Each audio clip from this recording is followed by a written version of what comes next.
It was evening. Amelia was walking in the park. Suddenly she heard something. It was a voice from the trees, and Amelia went to those trees. There was a little kitten. This kitten was crying, and Amelia said, "Don't be sad. I'll take you in my house. I will give you food, and then we will find your family." 10 minutes later, they were in Amelia's house. Amelia gave him milk and food, and the next days, Amelia was trying to find Kitten's family. She made many lists with her number and Kitten's photo. These lists were on every street, but Amelia couldn't find his family.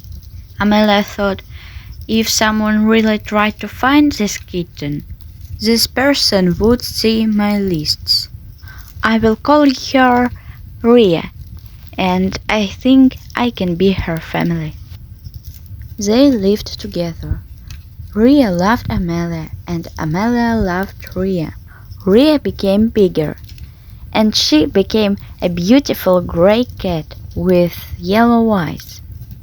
In the morning, they woke up and ate, and then played, usually with Ria's toys.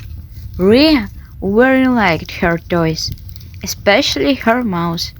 After lunch, Amelia usually went to study in her school.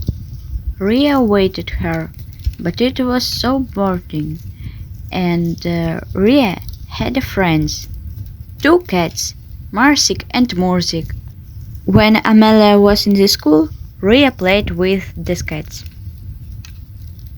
I like the story about Amelia and Ria, and I'm glad that they found each other.